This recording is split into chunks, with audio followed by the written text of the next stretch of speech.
Hello, everyone, and welcome to this 16th episode of Riichi Out to Mahjong Friends. Today we have two guests, two completely unrelated guests, actually. So we're going to start with Vincent. So just like usual, we're going to ask him to explain what Mahjong organization he's a part of, how he got into Mahjong, and what his Mahjong-related goals are. So go ahead, Vincent. Hold on. Just our second guest is Rachel. Okay, we were going to get to that, though. Okay. It's in the title, even. Okay. Oh, sorry. I should be on stage. Today we are testing sub-host. Main host will be Nima as usual, and the sub-host with Brian. Nice to meet you all. Okay. All right, so Vincent, go ahead. Hello. Okay, so my name is Vincent Yang. I go by D.Sierra on Tenho. I was formerly a member of Chicago area Mahjong, which is led by Alvin Gordula, but recently I moved out to Los Angeles for school, so I'm currently part of LA Pride of Mahjong. Welcome, Vincent.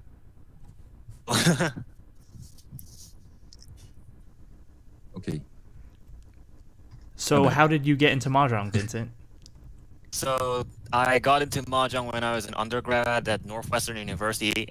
So I was a part of a club called Northwestern Anime Club. A group of friends were playing Japanese Mahjong there, and they introduced me to the game. Then shortly after, Anime Central happened in Chicago. That's where I first met Aldwin and his friends of Chicago area Mahjong. They introduced me to Tenho, and it basically just snowballed all the way from there. So 2012. Oh, so 6 years now. But I haven't really been playing seriously for only like a year and a half. I see. So then, what are your Mahjong-related goals, either short-term or long-term? Currently, I don't really have any big goals. I just have really simple goals. I want to just enjoy the game with friends, honestly.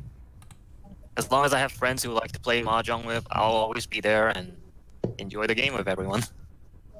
That is nice. Yeah, that's a plenty good reason to play Mahjong, right? Yep.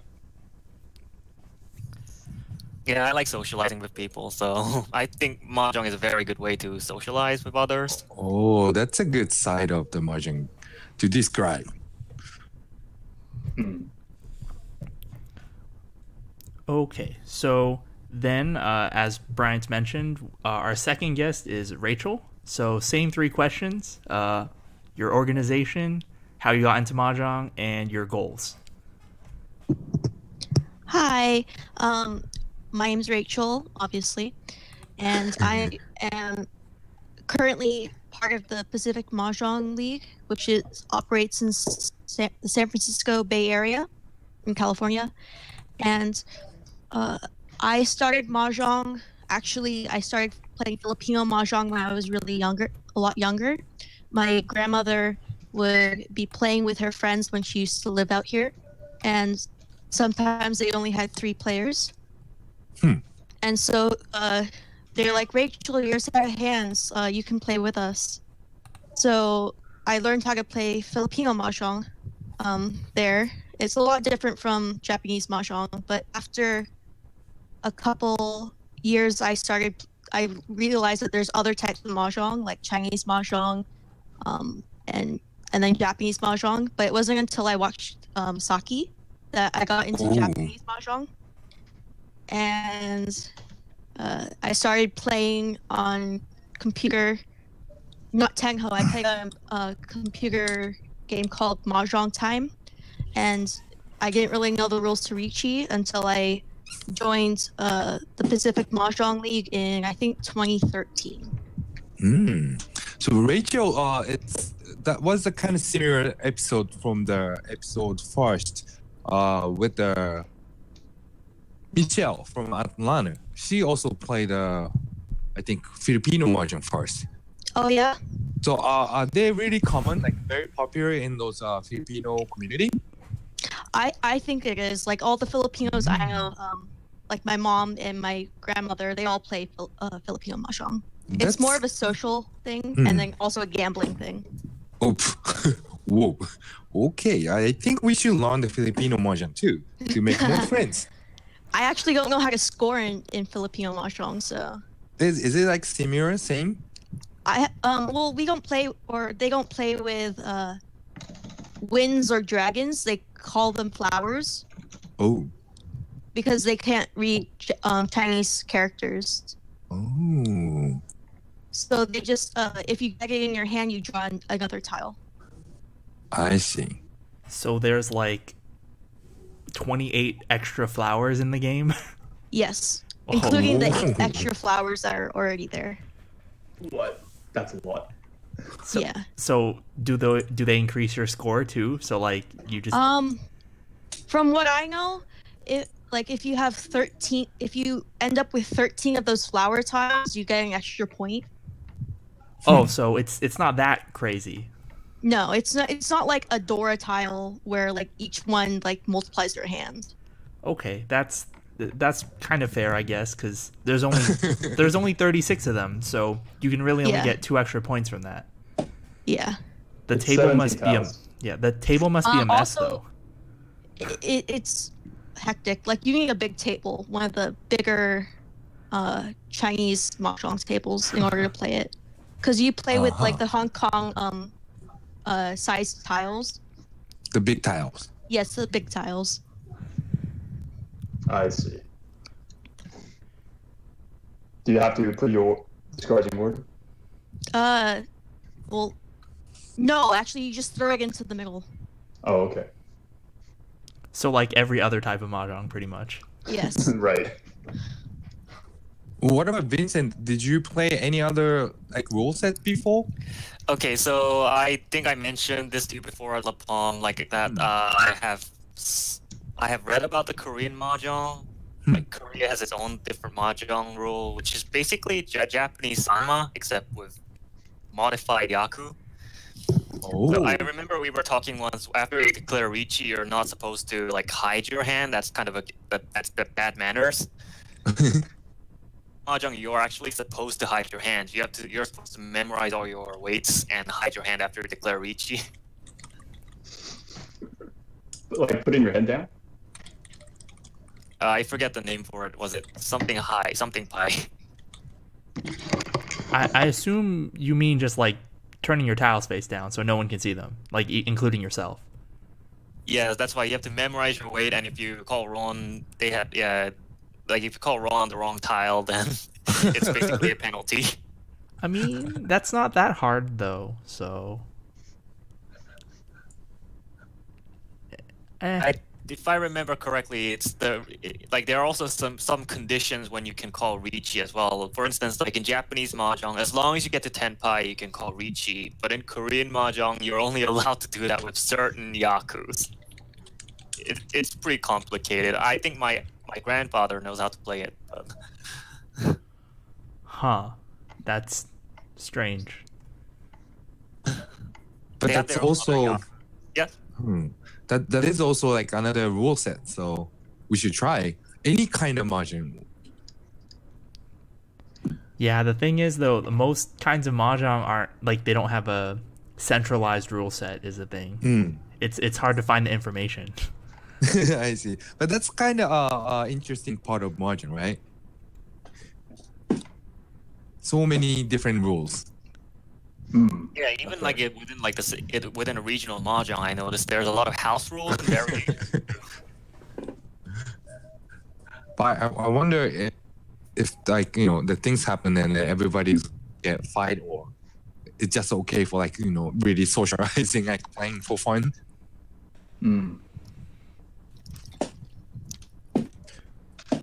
Are the rules vastly different, or is it a bunch of minor rules that kind of add up to a very different dynamic? Like maybe having Otozuke or Atamahane. Well, Atamahane probably doesn't add too much, but having Otozuke really changes the game. Is it like that? For which rule set? Like Korean or Filipino? I'm just asking wider. Well, I'm not too familiar with Korean Mahjong that much, so I can't really say much about like the variations. But as far as I know, like they vary Yaku. Think about like American Mahjong in a sense, but not as liberal as American Mahjong is. I see. Liberal? You mean like with their like the year as part of the hand or Yaku something? changes every year, right? But Korean Mahjong doesn't do that. Like, though they do have like I think certain clubs have their own different variations of Yaku, but only to a slight degree. Is it like I see. how Chitoya is like 50 fu somewhere? But only one Han? It's I think it's like custom Yaku. Like so for instance, I know like in Japanese Mahjong, sometimes Sanrenko is allowed and otherwise it's not. I see. So let's ask Rachel about the Seattle tournament. First of all, Rachel, congratulations. Thank you. You won another title. Yeah. So let me briefly explain what was the Seattle tournament is. Seattle tournament was in like a couple weeks ago, and they have used the different types of players matching system according to Edwin from Seattle from last episode. And Rachel, could you explain like how they played and what's your reaction for that? For what? For the matching system. I don't really know how he matched it, but I got to play against several different people. Like I played most of the people who played in the tournament, not all. But I liked it because he made it so that you could only play with the same person, or like a similar person that you already played like twice. So if you played with like player A before, there's only like a small chance that you would play them again. I see. But Nima, if you remember like how was the Edwin planning, can you add some explanation? And also I wrote the articles about the Rachel. So now it's on the screen. So Okay, so I went on the Seattle Riichi Open website real quick, and I found thank you, Nima. the pairing document. I have not seen this before, so It's a new kind of stuff. And also he was saying it's based on those chess tournament. Is it based on some ELO related stuff? Well, ELO. I mean, can you really define ELO just based on a short tournament? I don't know. Probably not.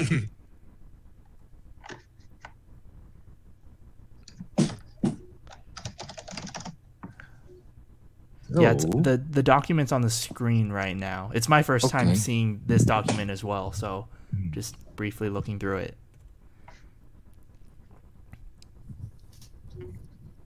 Oh, I see here just something that caught my eye. Wind assignment. It says that north is the most valuable, where east is the least valuable. How does everyone feel about that? Being like starting east versus being starting north. Is it timed? Yes. Yeah, I think it was like an hour and a half. I see. Yeah, Then, hour and a half hand shuffling, if I'm remembering correctly. Yeah. Wouldn't North be the least valuable one? Because you might not get to be your dealer. I think there were only a few tables that didn't finish their game, but for the most part, everyone finished their game. Then, Is there Toby? No, I'm sure there's no. Oh, okay. I think they based on the WRC rules, right? Yes. So the same rules we playing at the LAPOM. And I think I would pick West to start with. Oh, I generally like south or west. Yeah. I agree. Reason is there's a high chance I get this 2 times dealer concerning about like time limits. And I think in any kind of situation I could have a choice to get rid of my dealer turn without damage, or if I need to, I could just push it. Yeah, being the second to last dealer, meaning starting as West, I think is the best position. Yeah, if there's no time limit, then I'll rather want to go with the North. That's still a little. Because there's a hope until the last. But if there's no Agariame, then that makes it tricky to end the game. Yeah. In a close game, yes. You just call no 10. Well, if you don't have but enough points, or yeah. if someone else is too close that you can't risk it, it's tough. Yeah. So you need to above minimum 4,000 to close the hands. So whatever, Vincent, like what's your favorite starting position? Depends on the round. For me personally, if it's Tomobusen, I prefer East. If it's Hanchan, I just like you said, I would prefer North. Oh. But you have pretty much spelled out the reasons why I prefer North, because until the last, you have more choices, and it's just like if Agariyama is turned off, then all I have to do is abort the hand, say, hey, I'm not Tenpai. North is one of my least favorite, only because if I'm in last place, I feel that I have to make either fast hands to win quickly or big hands to win big.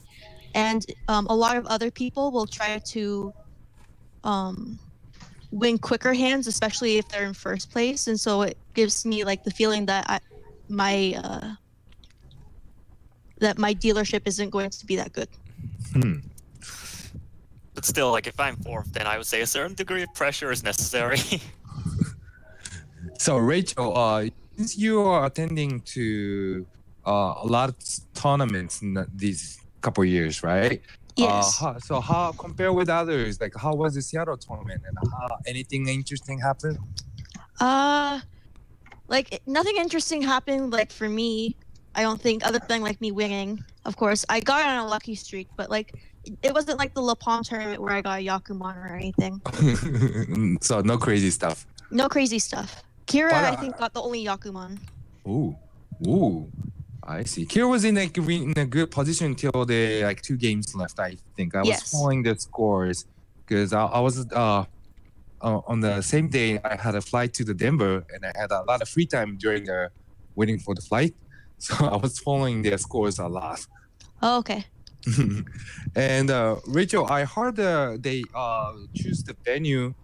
It was an interesting one with the carring. How do you say carring place? Curling, yeah. Yeah. Was it actually, too cold? No, it wasn't. It's all off season, so they didn't have any ice. I see. So it was actually warm because we were on the second level. Oh. Okay. So what about the final games? Any pressure? Like what was the situation? Like you could tell us a little bit about the excitement at the final games? I just feel that the final game, the last one, went way too fast. Way too fast. Yeah, there were no. I don't think there were any dealer repeats, and we didn't go to exhaustive draw at all. Like someone won every hand. I was just lucky that Mike didn't know how many points he had.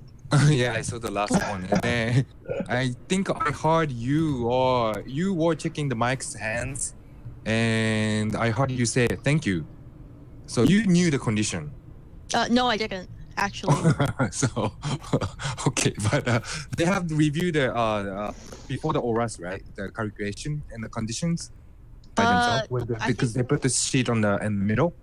I don't think we did tournament we just did like how many points we had like in that game, not like overall points. Oh, I see. So that's something we need to practice in the US Mahjong scene because it is really difficult. Yeah. Right, Brian? Yes. Last episode, because of we have a multiple matches series in the playoffs on the last LAPOM league, and then Brian experienced a couple times for the multi-match, and then he was talking about how difficult to calculate and stuff. So yeah, everybody, it's different types of game. Like win or lose, yeah, it does matter. But right now, we all need to focus on like practice for any kind of format. That's my personal opinion, though.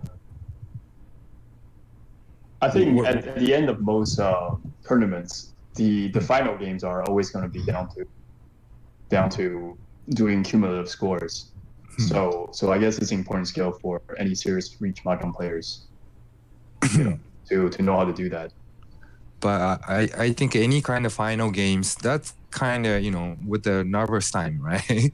So yeah, everybody needs to feel those intense game, but stay cool, not too much hustle. You need to play as usual. So how did you control that kind of emotion, Rachel? I don't know. I just remember I had to go to the bathroom, but I didn't want to go because if I went, I had a feeling that I would wake up in bed, like going to the bathroom. Wait, what? Like you ever have those dreams where you're on like a toilet and then you wake up like in bed? And then that was in the dream, right? Yeah, I was afraid that was going to happen. That was a funny one.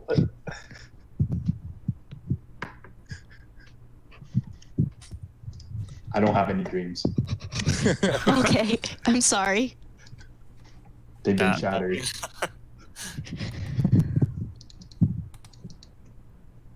So what about I think Vincent? What's up? At the Ascent, was it Ascent like a couple months ago at Chicago? You guys host a tournament too, right? Oh, Anime Central. No, that's Anime Central. Aldwin hosts his tournaments every year at Anime Central. I think ever since 2013, he has been hosting it every year. I see. Not this time. I think Daniel from PML went to this year. Right, Daniel actually attended for the past couple of years. Last year and this year, he hosted it as well. Oh, so did you went to? Oh, actually, Neil participated. Aldwin hosted it. It was the other way around last year, though. Last year, Aldwin participated and Daniel hosted it. Oh, so why are you there?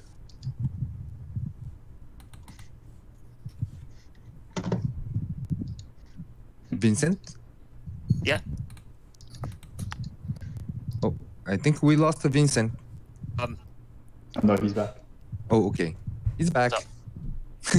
So did you play at the ASEN? And actually participating in the ASEN tournament for since 2013, so every year. Ooh. So could you tell us like how was the tournament like in the format and how was the atmosphere? Any kind of interesting games? So like I said before, Aldwin has been hosting this tournament every year, and this was way before he started getting into like the tournament mode. So like in the early days, like 2013, 2014, like there was no clear format. It was just, okay, people just like sit on tables and just play each other, and whoever has the most points gets to the new bracket. But then like later years, the tournament format started getting more sophisticated because he was getting more feedback, information from Osamuko and other people who have participated in tournaments. He has been going to tournaments himself, so that motivated him. And the format, I don't exactly remember the format, but most of them were, I think EMA rules, was it? I forget the rule set name. That like is a tournament rule rules. Oh yeah, okay. Yeah, I think EMA it was European. Kiriage Mangarari, Arayame Nashi, Atamahane on, stuff like that. Oh, that EMA is European Mahjong Association, and their rule sets are multiple roan and Kiriage Mangan Nashi. So you might be thinking of something else. He didn't actually follow all the rules. He actually changed it a little bit, so it was like modified EMA rules, as far as I know. Oh, okay. But the main tables, yeah, I know like the preliminaries was all EMA, but then like the when you made the cut, the top 8 cut, then the rules slightly changed to Atamahane and stuff like that. Oh, that's strange to change the rules in the middle of a tournament.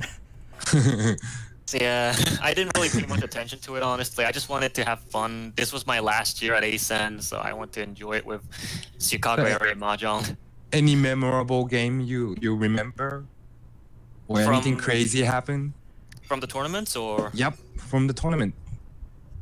Okay, so I actually managed to make it to the finals twice. It was in 2015 and 2016. For 2015, I was second place, and then 2016, I was fourth out of everyone. I remember I didn't really have any memorable. Actually, no, I do. Yeah. So the 2016 tournament was what the impetus that actually drove me into competitive mahjong.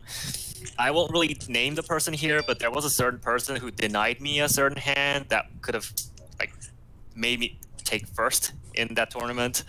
But that person kind of, I was really annoyed at when that happened. It was like I had a hand for a Haneman, and I had to choose between two weights. It was like a shape of 3, 5, 7. If I drop 7, it's a Nakasuji. If I drop 3, it becomes other Nakasuji, something like that. Or the guy dropped the other tile, and that alone was enough for me to just dive straight into competitive mahjong. But that, like, all the experience, I think it's good. Like, the Q started, he even went to other tournament, and then the things, getting like more interesting. And then, yeah. And I heard you guys really good friendship in Chicago area Mahjong. Could you tell us a little bit about like how they're running club, like any good episode? I hope Q's listening. The Chicago area Mahjong group usually met every Wednesdays. This was before they shifted to the Saturday games, kind of like LA Pride of Mahjong.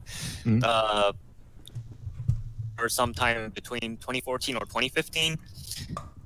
When I first started getting to Mahjong, Aldwin would drive me out to Schaumburg, where they would meet every Wednesdays to play Mahjong with me during the summer vacations. It was really fun.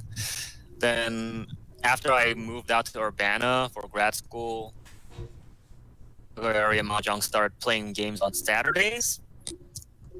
They were able to get more new recruits after I left, so yeah, I still tried to make a drive out to Chicago once in a while to play with them.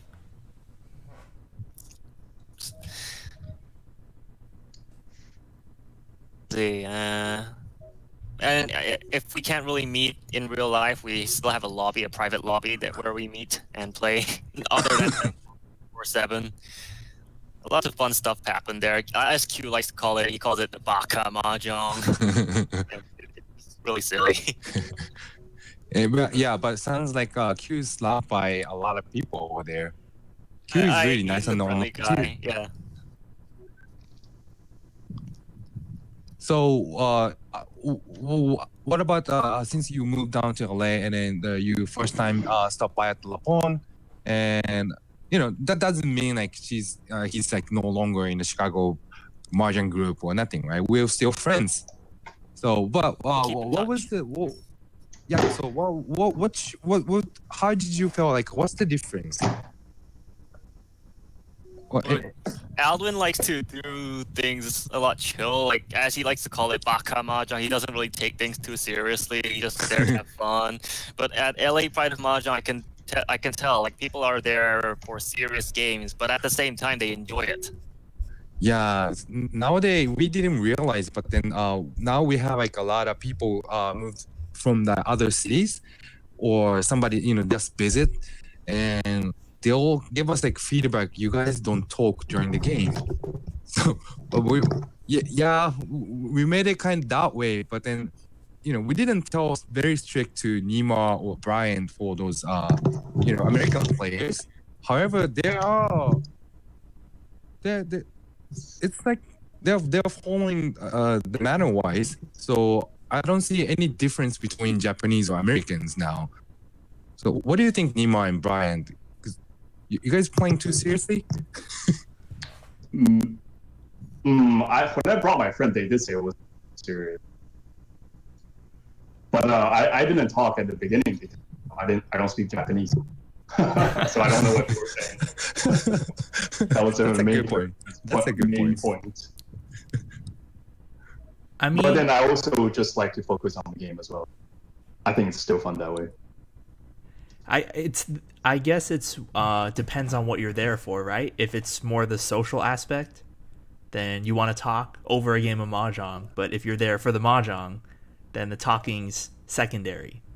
So Yeah, but guys, after game, during the game, they don't talk. I mean, they do talk a little bit, but after game, they don't stop talking. They're No, like- talking straight crazy. You have to remember your hands to talk about. I'm definitely here for the social aspect of the game, but that doesn't mean I would like to like talk random stuff during the game because it's distracting. I could feel, yeah. yeah, I and think Phone on airplane mode before I start playing. Oh, that's so nice. we ask each other why we chose to do a certain way or why we choose our certain decisions of the past hand that just went by Yeah, a lot of Very Mahjong briefly question. at the beginning of each hand. Sometimes that That- happens. Okay, so let's ask Rachel. Is that like similar in the PML? Like, how is the PML playing? Like, what's their color? What's our what? What's their, how do you say, style of the Well, group? how's the dynamic over there? Like, are people playing chill mahjong or are they like rather competitive? Some people are competitive, but we do have like conversations while we're playing. I see. Which is example for like Sylvan, right? So you guys sent us the Sylvan for more serious games. So now it's more intense game we have. Sylvan and do you know I know there's Takashi, three yes. sides. Do you know Takashi? Yes. Yeah. They're good friends. Oh, okay. Rachel and Takashi looks like brother and sisters. So. No, Takashi's my son. Oh, wow. Are you? He's in Japan right now. He's coming I back see. soon. I see. You look younger than Takashi. No, I'm like 2 years older than Takashi. Oh, okay. Well, at least Okay. I can't be wrong the other way. I don't know. It's hard to explain, but I have a few sons in the Mahjong scene. Oh, that's good. That's your big mama. Apparently. So, PML has like several venues now, right? So how yeah. they're running the clubs? Could you tell us a little bit? So each like little group is run by a different person. So Will and Enrico run the Sunnyvale Mahjong. I tend not to go over there because one, it's really far away, and it's Oh. always on Saturday, where and I is always have to work Sunnyvale? on Saturday. It's like almost South Bay. So it's closer to like San Jose, I think. I see. Yeah, I had experience when I visit the PML at the Danville near the Oakland and drive down to San Jose to eat. And it wasn't It's a really night far. time. But yeah, but it took me about like 30 to 40 minutes drive. So it is kind of far. Yeah. Yes. And then, What's the other location? of course, there's the main group in Danville, where most people go, and then the third group is in Berkeley, which meets on Monday nights and Friday nights. Monday night being when we have our league, and then Friday night is for free play and learn to play. I see. So they, with the dates, you guys are separating for the players by the steps. No, like most people who go to Berkeley will also go to Danville, but it's just a lot more students come to the Berkeley one because it's right near the campus, Hmm. and then more people who live in closer to Silicon Valley will go to Sunnyvale. I see. But do they have like a big meeting like once in a month kind of stuff? Sunnyvale meets, I believe, every other week. Every other week. I see. Yes, because Will and Enrico, I believe, hosts other meetup on the other Saturday. Uh-huh. I believe they do Tenho stuff. Oh. Or sorry, Toho stuff. Sorry. Toho stuff, like which is like the Seattle's Zach was talking about. I think so. I still don't get it what Toho is, but that's okay. I think it's like It's a bullet card hell game. game. I see. No, it's a video It's a game. bullet hell. Video game. Yeah, so it's like you're avoiding bullets or little dots on the screen. So how's the PML league is going on? What's their It's terms? What kind of rule? I don't know how to explain our rules. I don't know it in the Japanese terms. The English We have terms are multiple fine. RON. We have multiple RON. We have open Tonyao. But no Kiriyage Mangan. Yeah, that's the PMO stuff. So stay with the basic ones. Yeah. And then we play 55-minute Hanchan. Oh, so there's a time limit. Yes, there is a time limit. I see. And PML is all automatic tables, right? Yes, we're all on the Amos Rex. That must is be so nice. nice. It's very nice. We're very spoiled. Do you guys record every hand or just every game? We record all the outcomes of every hand, Oh, like that's on a Yeah. computer. Yeah, so the Kira made a system. Should I say software? Yeah, sure. Okay, program. But each kyoku or each if there's a points movement, you need to punch it in. But since that, I think for the listener it sounds like too much during the game, right? But after game, that could tell you a lot of data and then less mistakes. If person punched in wrong numbers, then that's a mistake. But from that data, we can see, what kind of data. We actually are able to see how often people deal it in, like the dealing dealing ratio. percentage.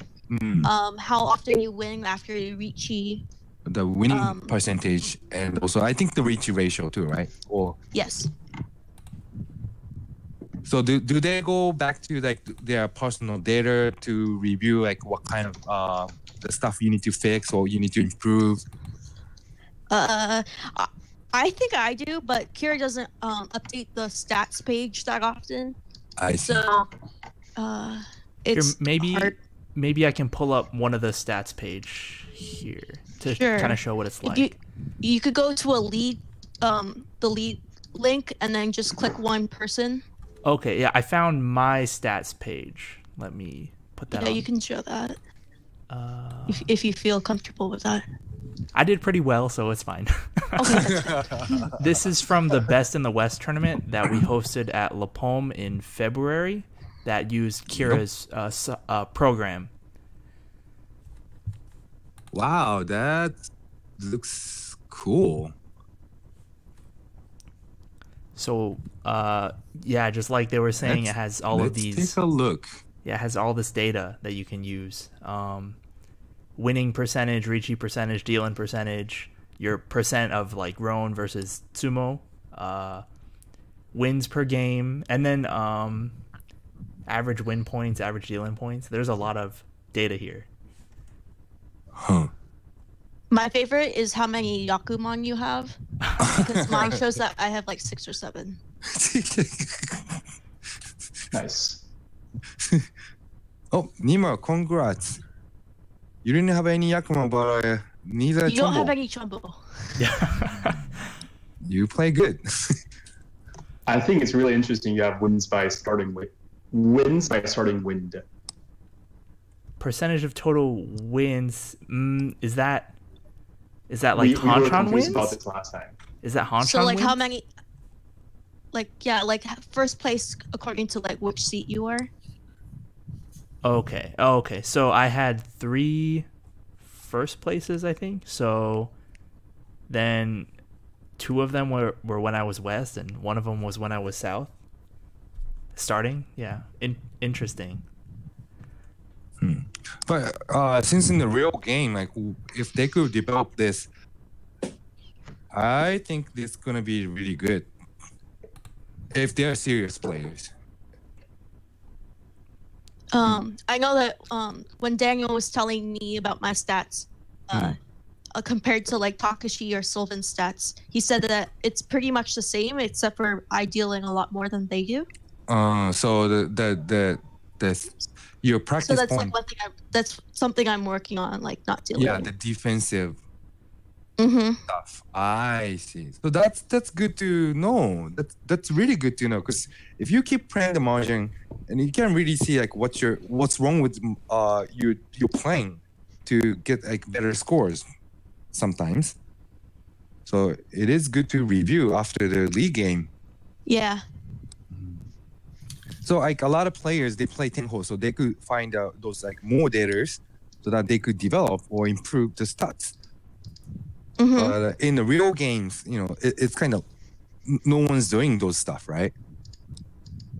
Based on the data or tracking the data. We definitely have one of our newer members who really likes looking at his stats and then trying to improve. Good. How many games do you guys play maybe per day? On league days, we would play 4 league games, and then on free play days, we would play 2 league games, like after free play is over.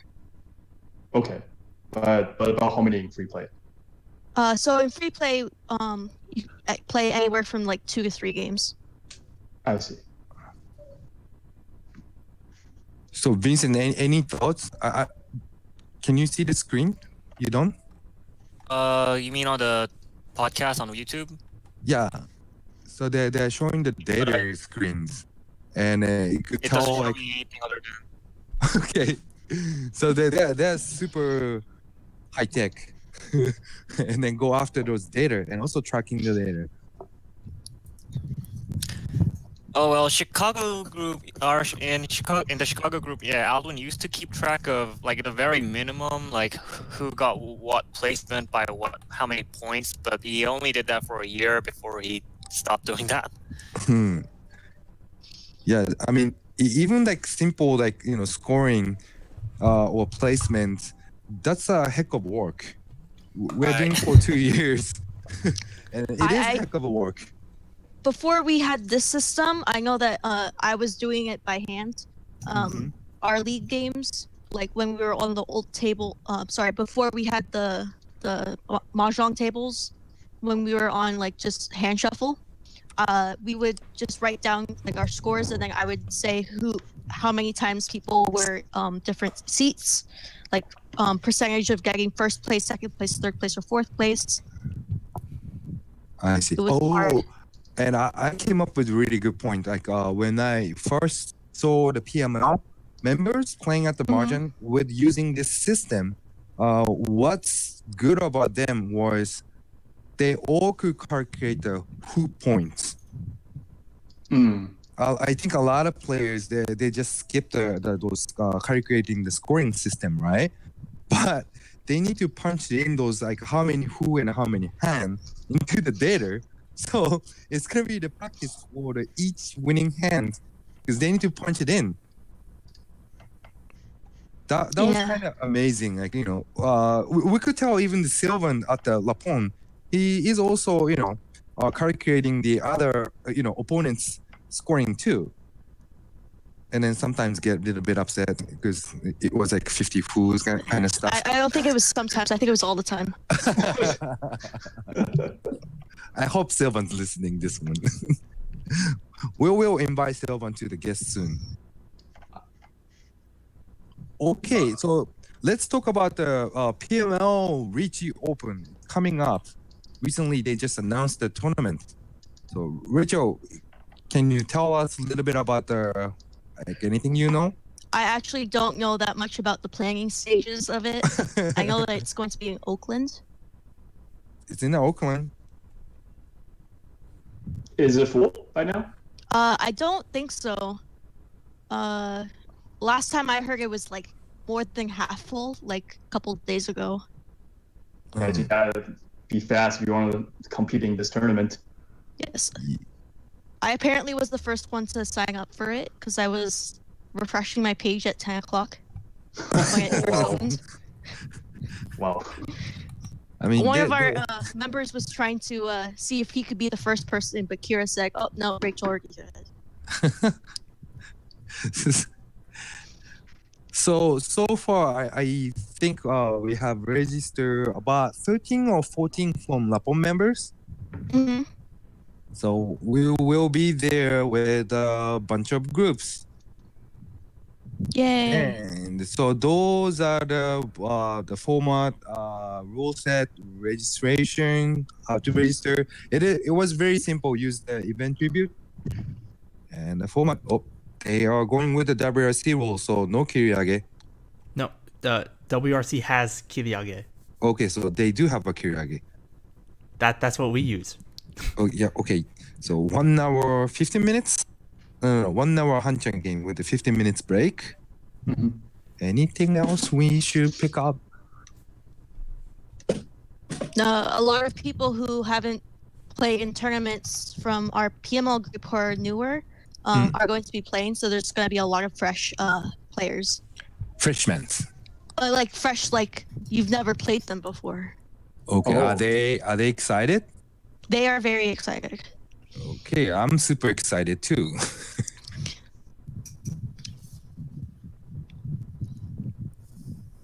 Are you going, Vincent, by any chance? I'm afraid I can't. Like, I just moved out to LA, and this semester will be quite busy at USC. Next year, though, I'm pretty sure I will be able to attend. I see. But don't worry, Nima and Brian's not going to. No, I'm going. Oh, you're going. Yeah. Oh, you're I going. signed up. I forgot to tell you. So did you register? Yes.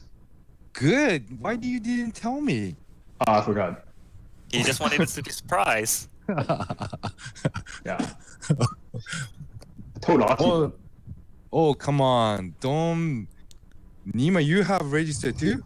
No, I haven't. Oh, okay. I'm Now not. you go if someone registers for you. If someone registers for me, gets me a private hotel room and a plane ticket, yeah, I will go.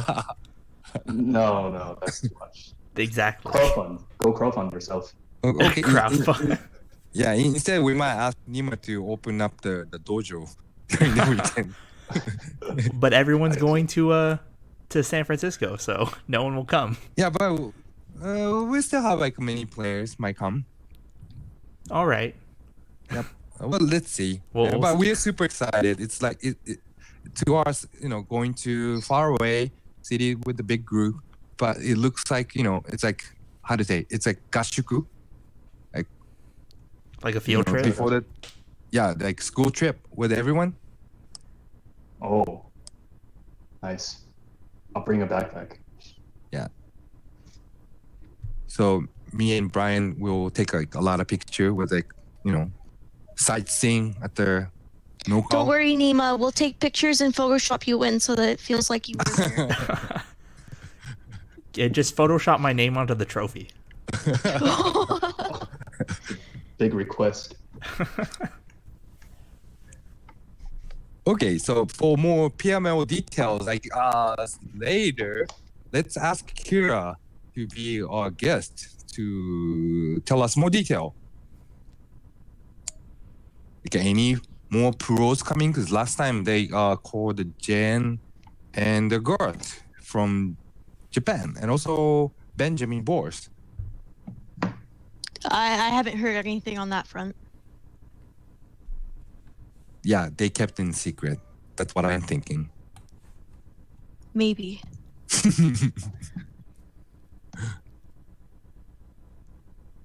Okay, so guys, I think we have covered up everything we should talk tonight.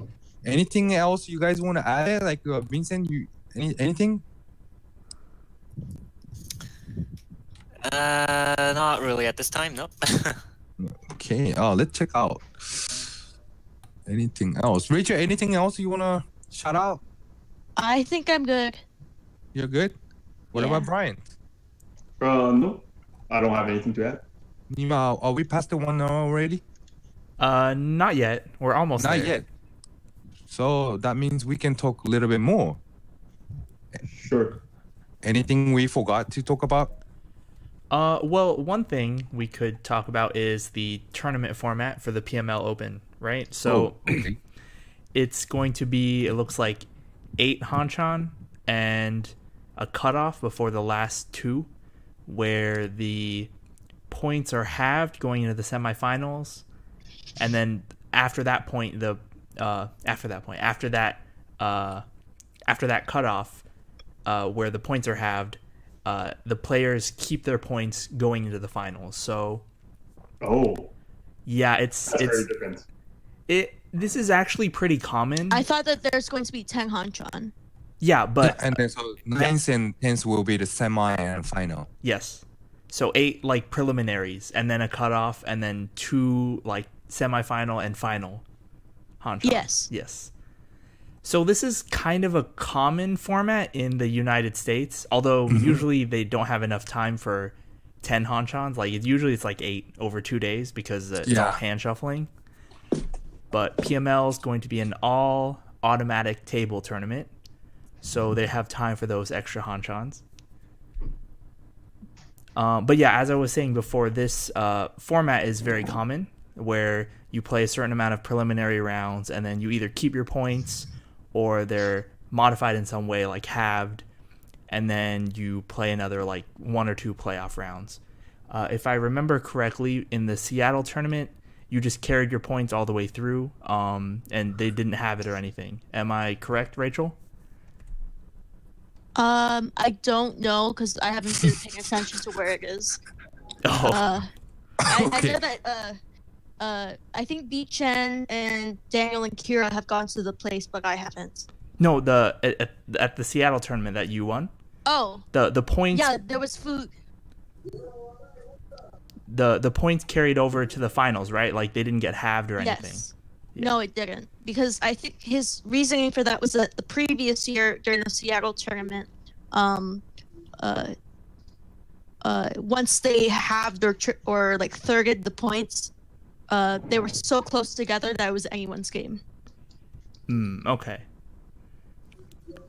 But yeah, so this tournament format is pretty common. Just in the United States, though. I know in Europe, in the European Mahjong Association, they mostly do tournaments without a playoff. They just play, and then whoever gets the most points wins, right? So this type of format, if you make it into the top 4 or 8 in this case, then you are just playing with those other 3 or 7 players to try and get the top spot. So again, it's a little bit different of a format than most people would be used to playing. And there is that like element of you have to consider the points that you're carrying over with you, but then it's a lot more skewed since it's over like 8 games or 6 games or however many preliminary games there are.